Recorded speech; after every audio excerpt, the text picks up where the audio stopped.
Hello, and thank you for watching our video. My name is Dave, and my website is davelasavio.com, and I'm asking you to break the silence and embrace your voice. Alyssa Pajoli, ampjourney.com, holistic health and lifestyle coach. And today we're going to be discussing the difference between responsible for versus responsible to, because there is a difference. And it's about bringing awareness on how it's showing up in your life. And Dave, can we get a pre-frame? And I want to say that I was struggling with this topic earlier this week because I really didn't know the difference. And now we are. So first, we're going to discuss what the difference is, being responsible to and being responsible for. Second, we are going to see how we apply this every day in our individual lives. And lastly, we're going to bring some curiosity around where responsibility may not be making the most positive impact on yours and other people's lives. So let's start off with the difference between responsibility and responsible to and responsible for. Cool. So responsible for. Responsible for is what we are in complete control of. It directly correlates and affects and impacts who we are being, how we are being as an individual.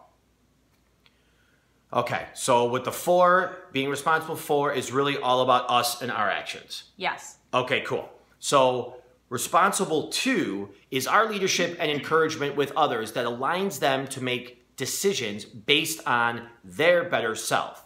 So being responsible to is really something outside of you. Yes, correct. And they coincide within each other. Yep. Awesome. So why don't you start off with how you apply it in your individual life? I'd love to. Cool. So, Alyssa is responsible for my health and well-being. And that means I'm responsible for making sure I meditate. I do my breathing. I eat foods that fuel my body. I get my water in. I sleep. And I work out. But more importantly, as I evolve as a business owner, I stay curious to what boundaries better serve me best. Okay? Alyssa is responsible to helping the clients that I have attain their overall outcomes.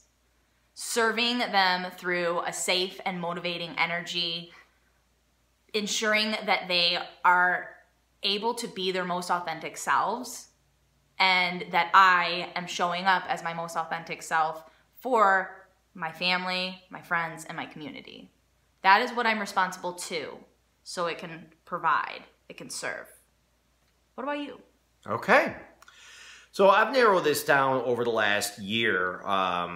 Sometimes I feel like you get in this hyper-masculine mode where you just have to crush things all the time. And it's cool to crush things. You just can't live that way every single day, week in and week out. So I've really narrowed this one down and thought about it a lot this past week. I am responsible for, most importantly, myself. And how do I do that? I do that with my morning ritual. I do that with reading 10 pages a day because we know that it's a slight edge habit. You'll end up reading 300 some pages or one book a month and 12 books a year. My afternoon ritual is really important because when I get home after making sales calls, I'm not sure what I'm supposed to start doing yet. So my afternoon ritual really aligns me with the rest of the evening. Sleep cycle, water, breathing, working out. That helps you stay super energy rich. It's important for me to study my notes from Epic Impact immersions on a daily basis, replay epic calls, and listening to the Tao of Seneca because I'm really into Stoicism and it aligns me with nature and how the world works and really just brings me to a peaceful, place. And last but definitely not least, 5 prospecting calls a day. It is a disservice if I am not doing 5 prospecting calls a day to serve people in the packaging industry. So I am responsible to show up energy rich, show up to create space, and show up this way to prospects, clients, coworkers, team members, and family members to allow them to see themselves better than they already do. Now, something that we kind of argued about a little bit before this video that I've got to bring up. I feel responsible for if one of my crew members or one of my coworkers or one of my family members is not on the path to their success or their journey or their happiness, I end up taking responsibility for that. And I think you disagreed with that a little bit. Yeah, this is exactly why I'm bringing this topic up. And that's why it's about bringing curiosity and becoming aware of where in your life are you being responsible for versus to. Because yes, you can take responsibility for other people's actions, but is it a disservice? When we understand the difference of the two, it allows us to let go. It allows us to be able to be our most empowered self, so that in fact we can be more responsible too in ensuring our loved ones, our employees, our people who we are here to serve can be their most better selves. It doesn't allow, when we are being responsible for everything in life, it doesn't allow us to be our most authentic self because we have this superhero syndrome.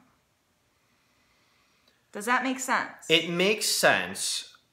I have learned that when I take responsibility for somebody else's action, or let's say somebody else's misaction, it has served at times because then the energy diffuses, nobody points fingers at anybody, and then we're able to create the better situation and really turn a problem into an opportunity.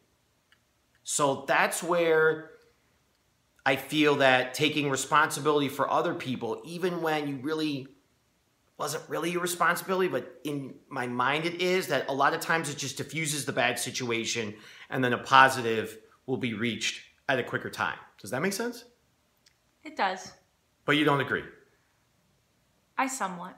Okay. So I'm trying to be a superhero in that instance. I can see how people...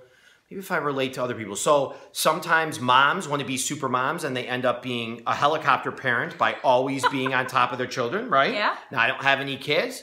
I'm just saying. I've read about it. I've seen it before. Maybe somebody wants to be the superstar in the gym or the superstar athletic person because they think they're going to be more attractive and they're going to get more either men or women in their lives because of that. So they're just like hyper crazy about their fitness? Yeah, and it could be to me too. Or it could be towards any of the coaches in the world.